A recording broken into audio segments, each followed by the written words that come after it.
So, what is up, guys? This is another episode of the P2 podcast, and today I have Chris Chan with me. So, I'm going to pass the baton to Chris, let him make the longer intro, and then we'll go ahead and get started on this topic of conversation today. Right on. What's up, man? Thank you for having me. Of course. Yeah. So talk about your education. Talk about like what you do. And if you want to, you can even talk about like your thesis that we were just talking about, your master's thesis, because that is going to lead into the comp.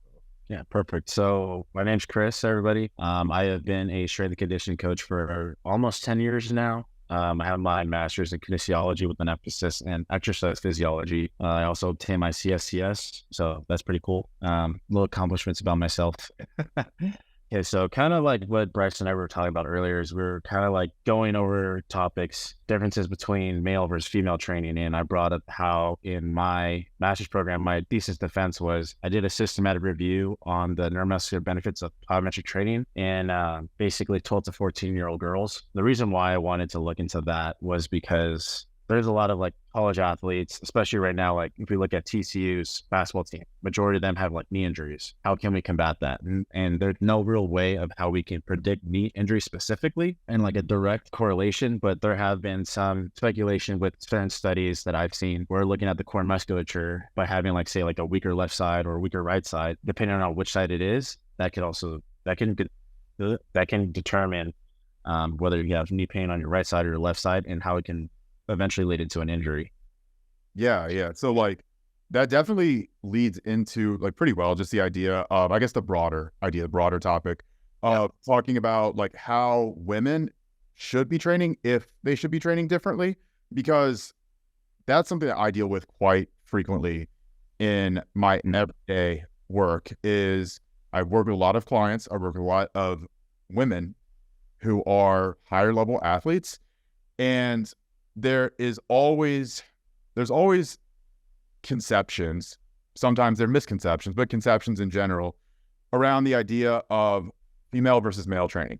And sometimes you'll hear like, there is no difference. You don't have to train any differently. You can just do the same shit. Sometimes you see and hear like completely off the wall, outlandish differences and, just like these idiosyncratic programs that are defined to women or men. And sometimes like that really just like blows my mind, the fact that like people think that humans are that different no matter if they're like male or female. But anyway, this is a conversation that I think both of us can probably add quite a bit of context to, and there's a lot of nuance and there's a lot of context that needs to be added. But like just in general, you ran this I guess you did a systematic review, but you did your thesis paper. And is there, in your opinion, a large difference in how women need to be trained versus how men need to be trained? Not at all. I don't think there's no real difference in how they should train, especially because if like we understand how humans work, we all work the same. Obviously, there's a difference between like pelvic structure and hip structure, where women have a higher or greater Q angle compared to men. But that's just like a biomechanical thing where that we can easily adjust. You want to define what Q angle is, just for anybody who might not know? Yeah, so think of it as basically where your femur, basically where the top of your hip bone all the way down to your knee, is basically creates a greater angle inward compared to men. That's the easiest way I can describe it. Okay. In layman's term. And how would having a wider Q angle affect like biomechanics in women? Yeah, so based off research that I've read, is the wider the Q angle is, the greater chance of knee injuries. Okay. It's due to the fact that like there's more knee valgus going on, and knee valgus is basically when your knees cape inward, and so that's where it's like trying to see like how like people move. So that's where I like to do a lot of like assessments when it comes to gait. So when seeing how people walk, how people run, because since I train a lot of athletes, that's something I need to do anyways. And if someone comes to me and they say, hey, I have knee pain when I run. So that's where I like to do like a lot of slow-mo motions of how they run. Yeah. Basically looking at their kinematic sequence when they're running, seeing if like how their foot strike is. And if their knee turns inward, then they're most definitely going to have what's called pronation of the foot. And so pronation of the foot is basically when your foot is planted down and it rotates inward this way, compared to supination where your foot turns this way. Yes. And so that's where something I like to watching the best way I can think of pronation is like your arch collapses, right? Yes. Yeah. So that's the best way I try and think of pronation of the ankle or foot. Anyway, continue. Sorry, did not mean to interrupt you. No, you're good. And so that's where I like to look at how they run, how they walk, how they squat, how they perform a lunge. And so by going through those motions, I can develop a plan of like, okay, this is how we're going to help with reducing that knee pain, or say if they do have any pain. And a good subtopic on top of that, we can go into the difference between pain versus injuries and how pain is basically like a neural pathway into, we'll get into that later. Yeah.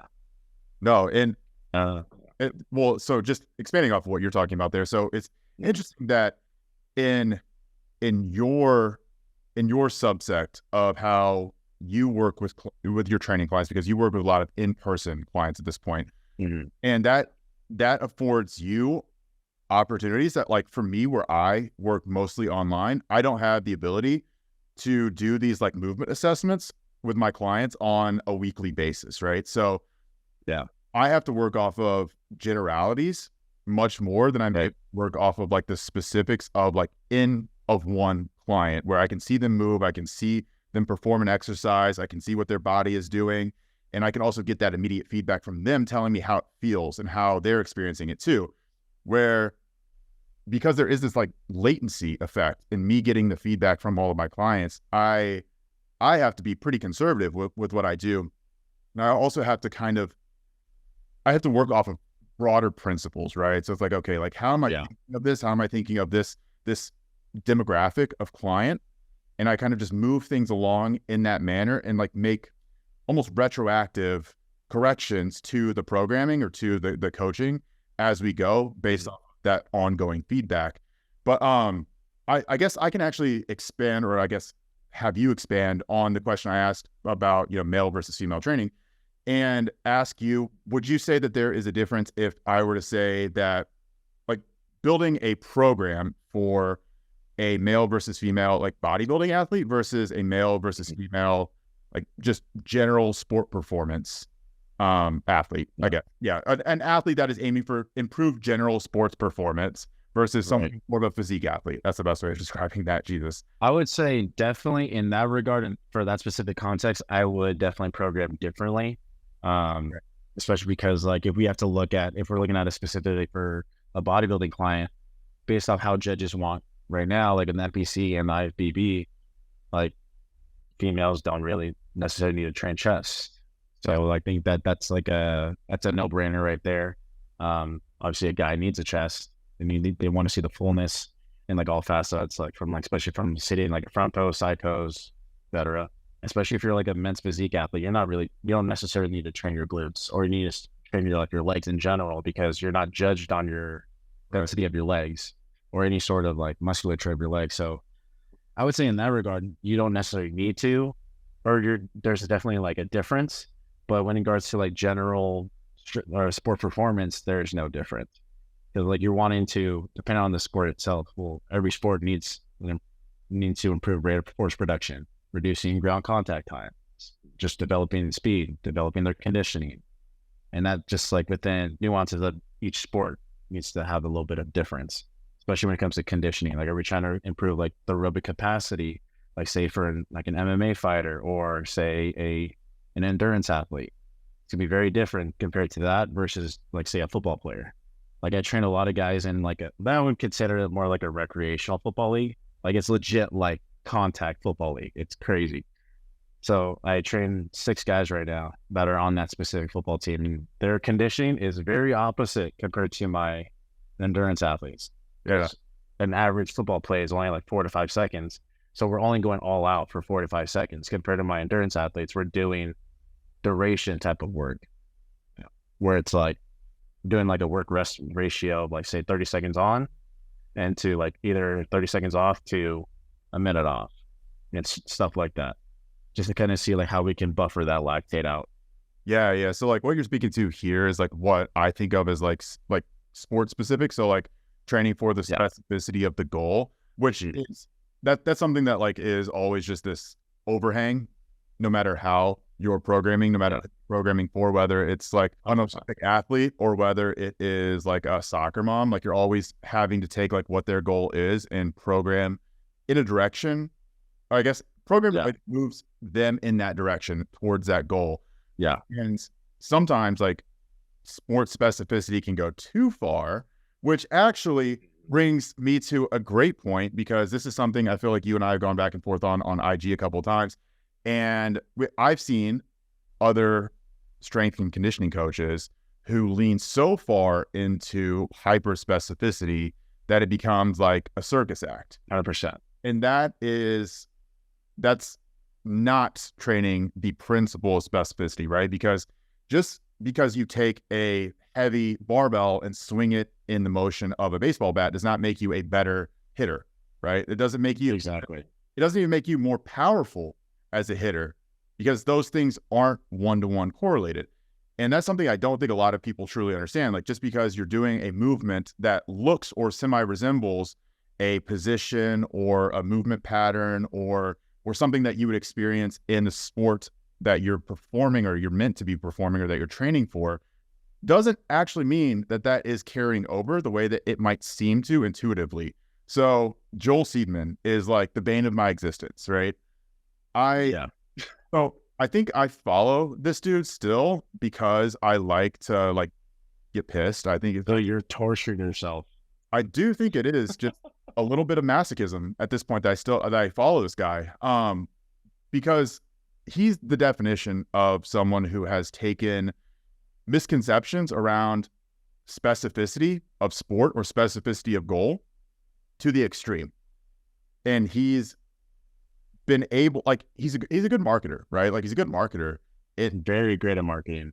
And I think that part of his greatness of marketing is the fact that, like, he puts shit out there that, like, he knows is going to get a visceral reaction from other people in the industry that know that what he's peddling is mostly bullshit, right? Like, he puts out the shit that he knows is going to be more controversial and stir up more dissension among. Now, what's crazy? He was on a podcast where he literally said that. Really? Okay, so he told people, like, yeah, this is like 95% of what I post. I don't even actually have people do. I just have them do it, then I can just post it. Yeah, but at the, like, coming from a strength and conditioning side, it's like, why would you want to put that out there? So, like, I get for engagement, I get it for like the viewership, but it's also like, at what cost? So that you look like an asshole. Well, so it's what is rewarded, right? So yeah, that is a problem. God, I hate to be a fucking boomer about this. Like, that is a problem with social media. That's a problem of the way that we as coaches have to market and promote ourselves on platforms like social media. Is we understand, like, hey, if you just continue to post squats, bench, deadlift, walking lunges every single week, and you're adding, 5 pounds or 2 reps to each one of those lifts, no one gets. It's not fun. No one cares, right? Like, that's not going to get you any views, even though, empirically you're making a lot of progress, right? Like, you're making linear progress, which is insane once you've been doing this for long enough.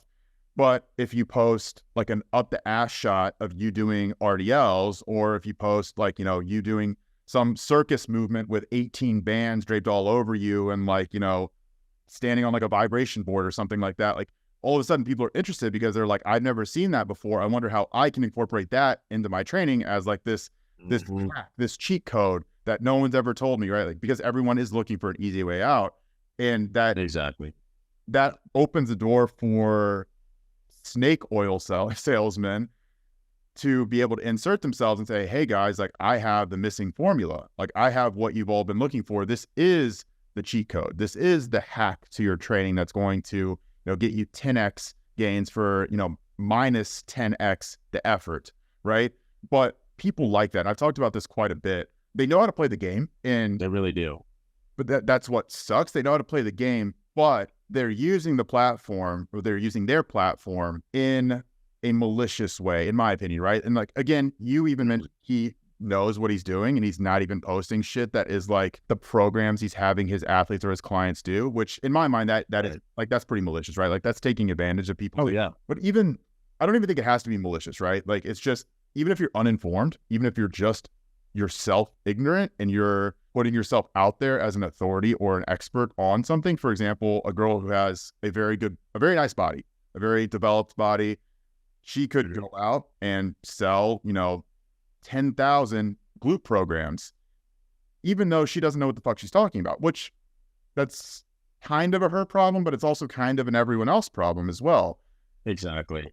But yeah, it's just like, again, I guess the original topic here was like the hyperspecificity, but then that got down a deeper rabbit hole. Yeah. But maybe just bringing this back to the hyperspecificity, in your opinion, where do you think that line kind of needs to be drawn between, like, you want to train for your sport, but you don't want to train like for the movement itself, or like the exact, you want to be able to like integrate that. Like, do you feel like there is a boundary that can be kind of established there? There's definitely a boundary that can be established. And sometimes, I'm not gonna lie, sometimes I get down those rabbit holes, like in programming too. Yeah. Where I'm just like, oh, this would be kind of cool. But I'm also like, okay, wait. Like, I have to like revert back. Like, as strength and conditioning coaches, that's literally what our job is to help improve your strength and improve your conditioning. Outside of that, there should be coaches that are working on your actual sport. How you get actually good at your sport is by playing that sport. And that's where a lot of strength and conditioning coaches think they can do it all. Especially like if they're a strength and conditioning coach, or quote unquote say they usually are athletes of that sport. And so they think they can do it all. And then out of nowhere, they're just implementing some random shit that doesn't need to be there. Like I see it a lot in golfers too with their coaches, because you just see the most random stuff. I'm like, why are we doing like some random rotational stuff like with like a wrist? Like you're literally doing internal and external rotation. You don't need a lot more stuff out of that. So it's like, why are we having so much stuff? So the line is drawn, in my opinion, if you're already questioning yourself, like, okay, what do I have them do for this? It's like, that's where you draw it. Dude, coaching perspective. Yeah, dude, I'll be honest, like whenever we're talking about like sport specific training, I think what kills me the most is whenever you have repetition athletes going in and training the same repetition pattern in a slightly different way in the gym, right? So you use the example of a golfer, and the carryover into a gym exercise would be something like, swinging like a med ball that's attached to a rope, right? So like, I don't know if you guys have these, but at a private gym that I used to work at, we had these essentially like, rubber med balls that were attached to ropes, and you could swing them and like hit the wall, right? And it would like reverberate, bounce back and forth, so you could work on like your rotational power. So if you have a golfer who is a rotational athlete who is rotating hundreds of times every session, every time they go play golf, they probably don't need to do more rotation in that direction. No. Like, you probably want to do more rotation in the opposite direction, because a lot of what your job is as a strength and conditioning coach is to correct for imbalances that might actually be popping up from this insane amount of repetition that they're doing in their sport. Same thing with a pitcher, right? If you have a starting pitcher who is throwing 100 times every single game, and then, warm-ups, cool-downs, practice, like they're consistently just destroying their arm, you don't want them in the gym to be replicating that same fucking pattern. Like, that doesn't make any sense. No. Like, again, the job of the strength and conditioning coach in a lot of ways is to do the opposite of whatever that sport is, which is counterintuitive, because it doesn't seem like it should make sense. It seems like you should strengthen the patterns that you're playing, but in a lot of ways you should be doing opposite, because you have to find exactly balance to make sure that your athlete stays healthy over the long term. Exactly. And it's kind of like going off of that, like this is like a kind of an example is when I was at a strength conditioning facility, we had golfers do Bulgarian split squats and a goblet position. I was like, why do we have it that way? Why don't we trade their grip strength? It's like, they're already gripping the fucking club hundreds of times. Like, they don't need to work on grip strength because they're already gripping it so hard. And so like they'll naturally get fatigued. Like, it's just a human thing to do. I was like, oh, perfect. Okay, good to know. It's like simple stuff like that. Yeah, and a good example of that too is like, if you have a golfer, so just keeping it on the golf example. Yeah. Like, you don't want to be training your forearms in a way that is going to exacerbate golfer's elbow. Exactly. But I mean, like you want to figure out what the common injury points are for that sport. So golfer's elbow, tennis elbow, rotator cuff injuries for pitchers, things like that. You want to jumpers, knees, stuff like that. Yes, you want to jumpers knee, exactly. And we can actually go back to that since that is the original point that we were starting with. But you want to make sure that you understand where these like common pitfalls of your athletes are, whether they're sport performance athletes or whether they're physique athletes. You want to figure out where they need help, and you want to be able to train that. You want to be able to correct that. And a good corollary of this in my world, since I live more in like the physique athlete world rather than sports performance these days, is I have a lot of clients who step on stage, bodybuilding athletes. If you're getting ready for a show, you're going through your posing routine hundreds of times in that prep. I have girls who do their poses, their routine in heels multiple times per day. And any girl who is listening who has competed in bikini knows that shit will destroy your body. Like, contorting yourself in those positions is not healthy. It's not natural. It will wreck your low back. It will tear up your hips. It will tear up your shoulders, your scabs, everything. It will make you feel like absolute dog shit. So what I have to do in a lot of ways is kind of counterbalance what they're doing in their posing, which doesn't seem like an issue I should have to worry about, right? Like, my job is supposed to be to get them like jacked and, you know, as conditioned as possible. But I do have to worry about that because it is an activity that they're doing for their sport that is causing potential issues that will later impact them.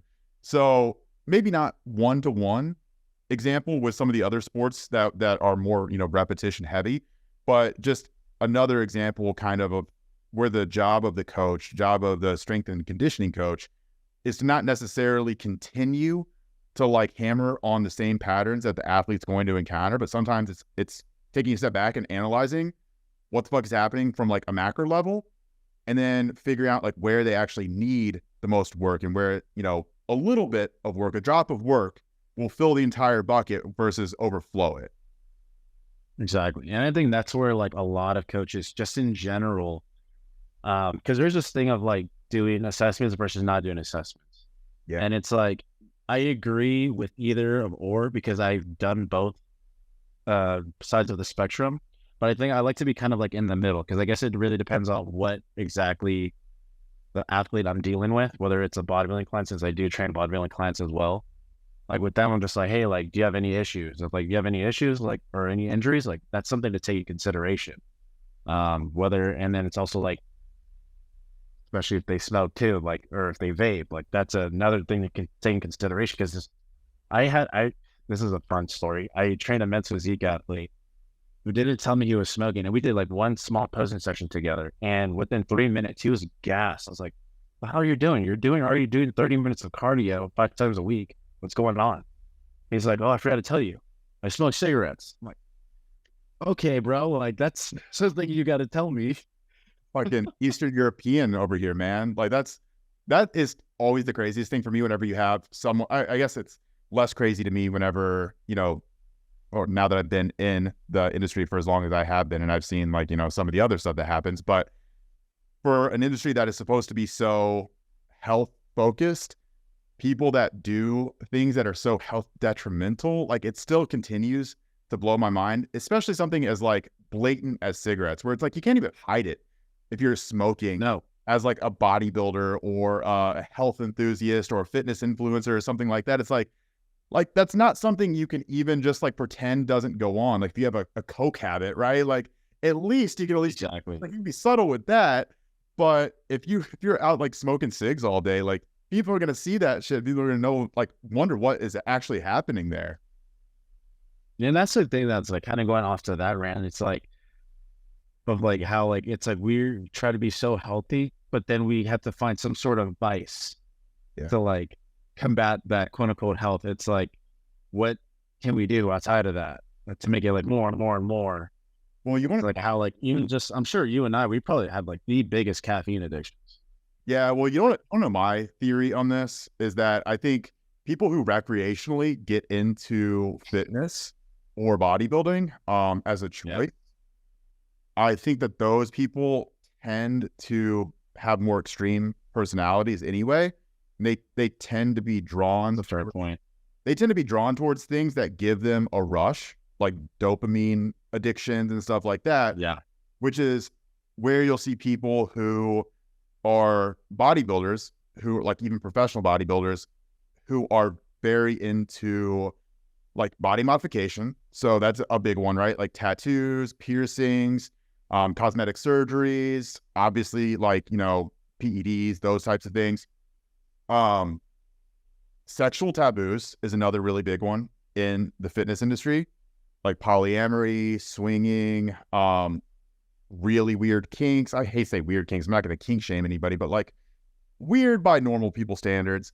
Yes. Yeah. Also like, you know, drug issues, man. Like drug issues, you know, adrenaline junkies, like stuff like that. You see festivals, right? Like anything that will like get your heart pumping and like anything that you can get addicted to, people who are bodybuilders or people who are voluntary fitness enthusiasts, they will get addicted to it.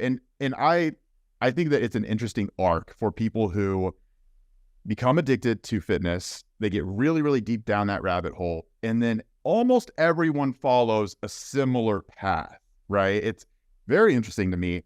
But eventually you start getting tattoos, start getting some piercings. Eventually you get into like rave festival culture. And then that leads into some kind of drug culture. And then that leads into some kind of sexual taboo culture. And then it all comes back around. And then eventually you realize like, oh shit, I've kind of pushed this too far. Now my fitness obsession is no longer there because now I have all of these other obsessions or things that are vices for me. But that to me has always been very interesting, where I've seen that arc happen multiple times with people who are friends and also people who are not really in my friend group, but also like that I know of.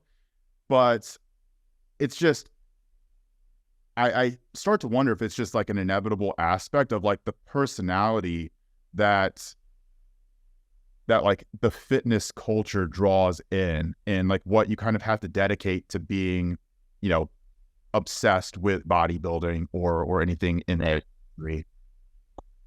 And I think that's where it's like kind of going off to the opposite side of that spectrum. I think this is where maybe people have that whole taboo of like kind of going from thing to thing to thing, because we have like people extremists like Goggins, for example, who is like literally just murders himself day in and day out, just straight fitness and like having like crazy routines of this. Like one of my best friends out here, he has like the craziest morning routine. He wakes up like 4 hours before his first session, and his first session's at 7 a.m. So he's waking up at 3.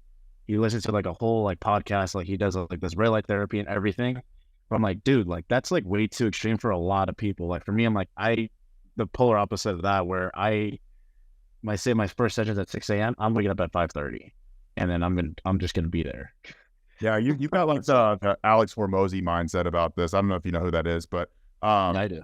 Yeah, he's like very anti-morning routine. And for me, I've been an anti-morning routine person, and I do a lot better with structure. Like no matter what it is, whether it's morning routine, whether it's, you know, being able to have my day planned, whether it's me knowing what's coming up in like the next month. Like I need structure. Otherwise my life will devolve into chaos. And I know that about myself because I've been there before. Like the more things that I have to hold in my brain at once, it just gets crazy. Right. So if I outsource that to some type of routine, that's good for me. And I know that that's good for me, but I also, I know that I am an obsessive person, and I know that like anything that is good for me also has the potential to become negative, because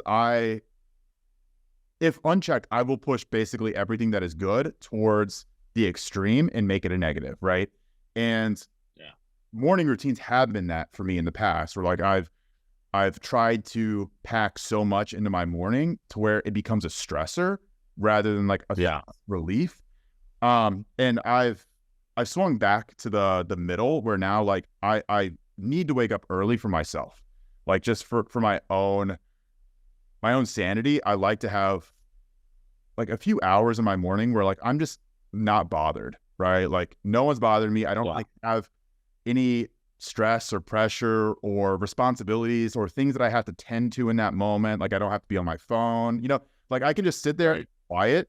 And for me, that's very cathartic. Like I enjoy that. And I like reading. So like that's just something like I always do in the mornings. I just wake up, read for a couple hours and just like get on with my day, right? But now I walk for like 30 minutes as well. So like I do that. And while I'm walking, I'll like, jump in our Discord, like answer some client questions, pop on, on social media, throw some stuff up if I want to. But like, it's much more relaxed and chill than it was before whenever I was like, I need to do this in the morning and this and this and this and like cold shower and like, meditation and I need to do journaling. And it's like, bro, that's too fucking much. It's a stressor. It's so much stuff that like, if you don't get that done, then it's just like, okay, my day's ruined. And I feel like that's happened so much with people. That's exactly what it becomes, right? It becomes an outlet and it becomes essentially your day is being held by a string and it's like a very flimsy and fragile string. And if you wake up 10 minutes late, all of a sudden you're stressed because you have less time for your, 10-part morning routine.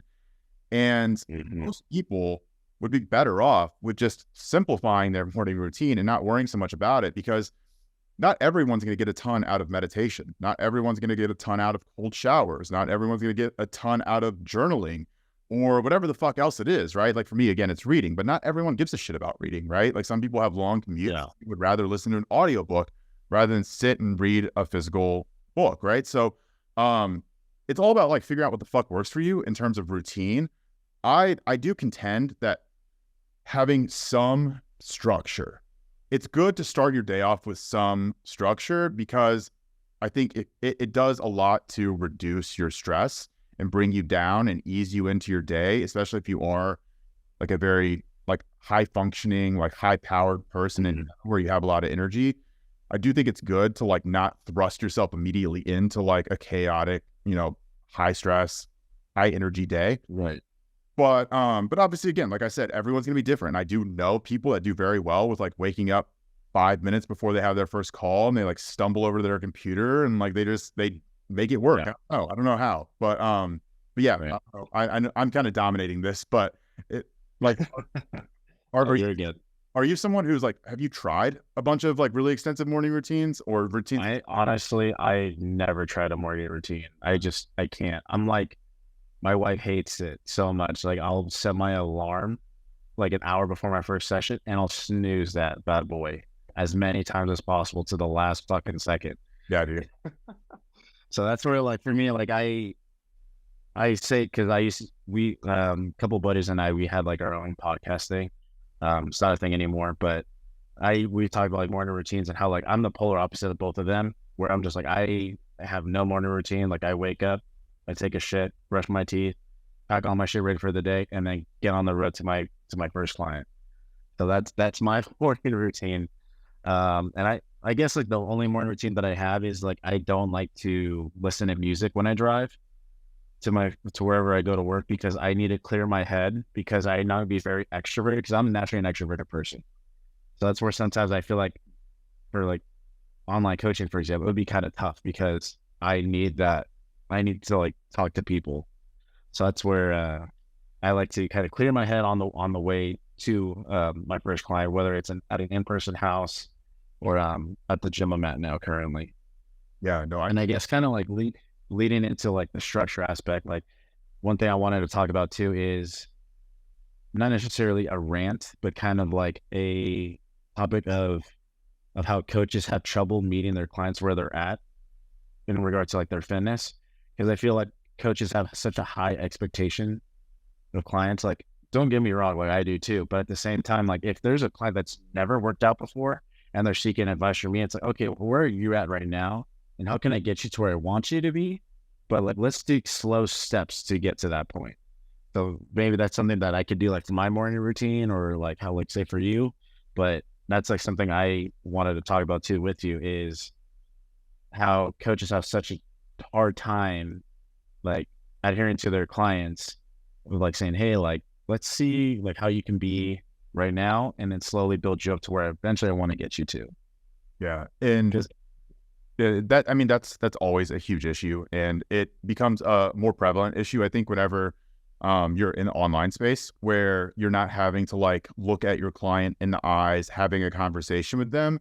And it allows coaches to be a little bit more aloof and distracted.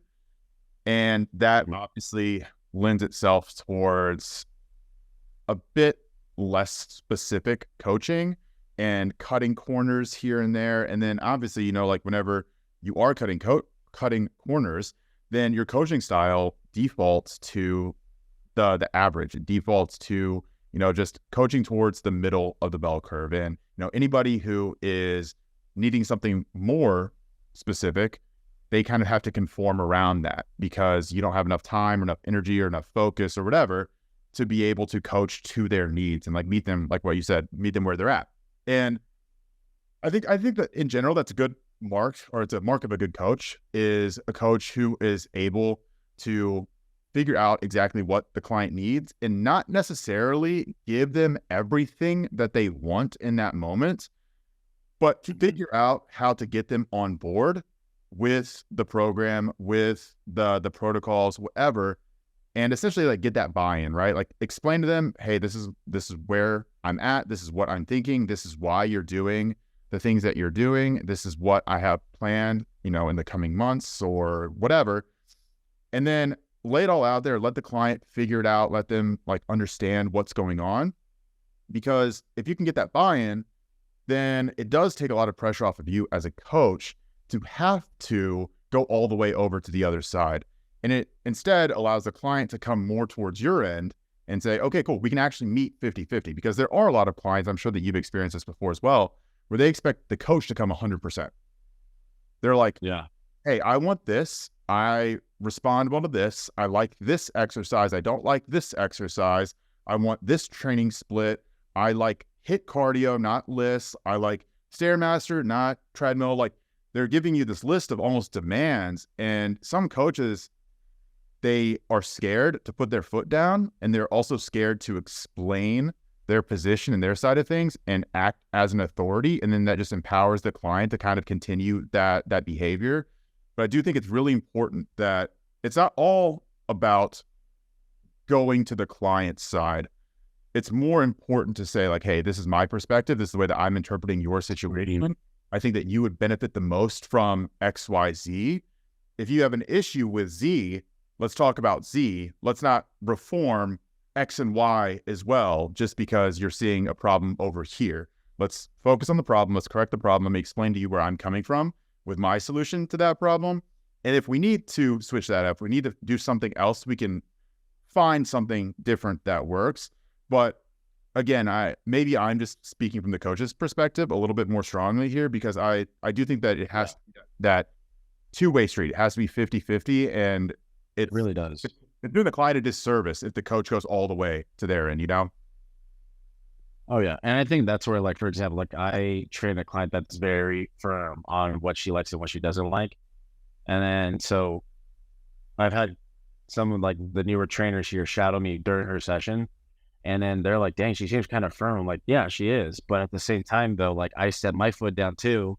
And like, I was like, she's an Aquarius. I'm not huge in astrology, but she's an Aquarius. I'm an Aquarius. Like, we're both fucking stubborn. So it's like, she says one thing, she's like, don't like it. I'm like, don't give a fuck. Like, this is going to benefit you to some regard. So I think, yeah. That's another good point too. Sorry, I didn't mean to cut you off, but like building rapport with clients, you know what I mean? Like you can talk to certain clients like that, but other clients you can't, right? And one thing with my business and the way that I've operated over the past few years is like some clients will work with me for a while and then they'll go to one of my assistant coaches. And that's a totally natural evolution of working with me, getting the fundamentals, understanding what they need, and then maybe not wanting to pay as much to continue to work with me because they'd be able to get the same, if not better, service from one of my other coaches for cheaper, right? And it's funny though, because whenever I'm very used to someone's personality style, like one of my clients, and then I give them to one of my other coaches, I had to have that conversation, be like, hey, you know, she's not mean, she just doesn't understand your perception of how she's, like coming across in this email or this check-in or whatever it is. Right. So it's on you, the coach, to bring it up and say, hey, I need clarity on, what you were thinking here. Are you frustrated? Are you questioning me? Are you just making a statement? Because it's so hard to read tone over email. And again, this is an online space, issue, but that's one of the biggest things that I've had to have conversations with my coaches is like, hey guys, like figure out the personality styles of your clients, figure out how they best respond. Sometimes you just need to be like, hey, chill the fuck out. Chill out. It's fine. You're good. You're not, nothing's going to break. You're not going to regress like, 3 months in a single week. It's okay. Breathe, right? Sometimes people just need to be called out on their bullshit. Other people, you have to tiptoe a little bit more. And we all have those clients as well. But it takes time to build that relationship and build that rapport. But it's always so fun. It really does. It's so worth it though in the end. Yeah. Oh yeah. And that's where it's like, for me, like, I mean, you and I both have been doing this for a very long time where we can already gauge how people are going to be.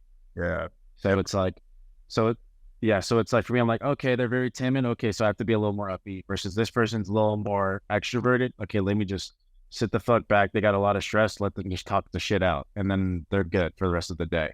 They just want to do their 4 or 5 exercises and fucking leave. So so like I have those clients and those that are like very like, okay, I need you to basically just take me every step of the way. And I'm like, okay, let's do that for the next 2-3 months. But I expect you to learn this shit as we go, not just, okay, like tell me what to do and then I'll just leave. No, that doesn't work that way here. If you want to do that, go with somebody else. Oh, and like, again, this is maybe just me and relating it too much to like the online space, but whenever I work with someone, whenever I get started with someone, it's often really, really hard outside of like the extreme cases to figure out what their personality is going to be like in That's true. 3 months, 6 months, because basically whenever I get started, I have an initial call. I have a couple of initial email correspondence, just like getting some additional information, but really people put their best face on all the time for a 15 to 20 minute call. And 100%. And even me, like I noticed that with myself too. Like I'm so fucking upbeat. I'm so energetic. I'm so happy, like smiling, like, it's very, very, not that I'm not like that, but more so than I normally would be. And again, I think it's just kind of the nature of a first introduction. You're trying to sell yourself. The client is kind of trying to sell themselves on you as well. And you're trying to make your best first impression. And because of that, I've noticed that there have been certain clients where I'm like, this person is going to be a fucking pain. Like just my immediate first thought is, wow, this is going to be hard. And they end up being phenomenal clients, like so easy, so chill, so funny, but they just have to like open up and break out of their shell. And they're a little bit more introverted on the call. And like, maybe I misinterpreted that as like bitchy or disinterested or whatever. Right. And then on the other end, like sometimes the people that seem like the most cool on calls end up being just like gigantic pain in the ass. The hardest ones. Yeah. And because they're extrovert, they'll just say whatever they feel. And that does tend to be a problem, especially again, domain specific, but online. If a lot of the correspondence is coming from things like, emails or quick messages or check-ins they're meant to consolidate thoughts quickly. A lot of the time, things just come off wrong, or they can be spouted out in like a moment of like emotional impulse. For example, like we do a lot of like daily feedback in our programming. So it's like, hey, like how'd you feel at the end of this day? How did this exercise feel? Like give us biofeedback, give us notes. And I've had some of my like very extroverted clients before leave like tons and tons and tons of notes. And it's like almost always trends towards negative, because that's the easiest thing to perceive in the moment, right? It's like, oh, this is hurting. This doesn't feel the way that it should. Like, this is difficult to set up. I'm frustrated with this. Like, I feel weak today, right? Like, a lot of the feedback, it for whatever reason, tends towards negative. And that itself can be like a product of like the extroversion then leading into that person seeming like a more negative person or more pessimistic Right. person. Yeah. So I do have to sometimes like go back and like kind of rein myself in and suppress some of my emotional responses to seeing some feedback like that, or seeing emails, or just like client correspondence in general, because I know that the mode of communication is like not ideal to be able to communicate the way that we be communicated with as coaches. So I do always like, I'm just always consistently reminding myself like, all right, don't take it personally. Like if this is negative, it doesn't mean that they're like a pessimistic person. If this comes off as bitchy, it doesn't mean that they're actually bitching at you. Like it's like mind fucky type of game where like I'm consistently having to go back and forth and like just keep myself centered so I don't form like overly negative or even overly positive views of any of my clients that I've been working with for a while. Yeah. And I think too, like, it's like whenever clients like give me like notes like that on their programs, I take it as like a way of like, not like a little bit of criticism. So where it's like, I'm very open to criticism. So it's like, I want to be the best coach as possible. Like, I don't want to be the best because there's no way of actually being quote unquote the best, but it's, I want to be the best for my clients. So it's like, if they give me some sort of like feedback that seems kind of douchey or kind of like out there, I'm like, okay, I'll take it as it is. And I'll swallow my pride a bit and then just kind of just go from there. It's like, how can I help you out how can I help you be, better in like say in a certain position of a movement, or like, hey, like if your gym doesn't have this, like how can I, like what equipment do you have at that specific location or whatever? Yeah. Cause I do train like a couple online clients like back home, and they go to like totally different fucking gyms. Like one goes into like strictly like a private location where they just have barbells and dumbbells. There's like no cables. So it's like have to be creative. Right. I mean, that's another aspect of like programming for the client and making sure that you're not just creating general protocols and general recommendations, and you're actually giving them like what they need for their specific circumstances and context. And yeah, I mean, maybe we can even like wrap this up by just kind of taking this back to like, there are general principles that like are going to define whatever demographic of client you work with, whether it's male, female, whether it's volleyball player, you know, softball player, baseball player, football player, whatever, whether it's gen pop lifestyle, working with a you know, soccer mom or a CEO, whatever. Like you can generally bucket like your type of client into some kind of category, some kind of demographic that allows you to like create broad principles or broad generalizations off of what they should probably need inside of their protocols or in their programming. But from there, it's really important to be able to take their own context and then apply it. So if you have a client who's again like a volleyball player, for example, let's say volleyball player, I don't know why I'm getting stuck on that. And in a perfect world, they would have, you know, like these very sport specific machines. They would have cables, they would have med balls, they'd have boxes for boxers, they'd have all of this stuff. But if they're going to a very limited gym and they only have dumbbells and barbells, well, then you have to get creative with how you apply your principles and like the programming principles that you understand to be able to actually fit that around what they need in their actual sport specific needs. So it is, it's an art in a weird way, but a lot of it really just comes back to like, hey, like program for what your client is needing, like program for their situation. And if you mostly do that, then like you're going to be better than 95, 99% of other coaches out there anyway. And I think that's where like going off that, like kind of what I said earlier is if the coach just understands how humans move and what the demands are throughout the day outside of just the gym itself, like, hey, do they have a desk job? Do they have a standing job like a server? Like all that needs to be taken into consideration. Or like say if you're an in-person, like for example, just us two alone, our demands throughout the day are very different. You're typing a lot versus I'm more so just yelling at people. Here, so it's where it's like just looking at those two differences alone, it's just like understanding that like you can really, it's like programming is just easier at that point.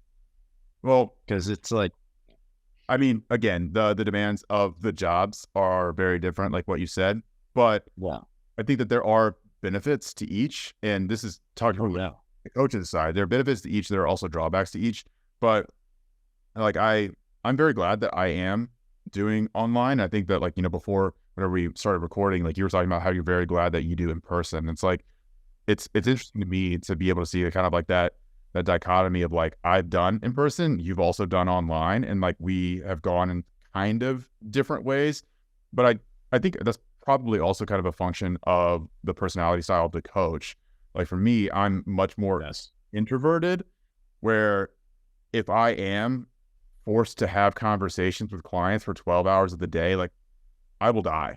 Like I will just be so run down. And then for more of an extroverted person, they feed off of that. And if they were put in my position, like they would be going fucking crazy, sitting at home by themselves all day, just like answering emails and like working on a spreadsheet. So it's important to figure out like what you work best in and like what situation you work best in. But no, man, I that was just like a weird parallel that I think I just noticed. Yeah. I think, because even like one of my favorite coaches, his name's Kyle Dobbs. He's kind of in the same exact realm as you, where he's an introverted. Like he used to do in-person training and also was a fitness manager. And so like he was dealing with people. He's like, I can't do this anymore. Like I need my own space. And now he like runs his own gig with his business partner. And he's like, I'm loving it. Yeah, dude. So that's where it's like, eventually, like I would love to get down into the online space, just because like how we were talking about earlier before we started recording is like the burnout is doing this for 12, 13 hours a day is a lot. And I like to spend time with my wife, especially because I'm newly married. So I want to prioritize that over everything. And so like eventually we want to move somewhere else, and being in the online space, you can really move anywhere you want. And so that's eventually like down the road I want to be, especially because we're planning on moving to Europe in like 6 years.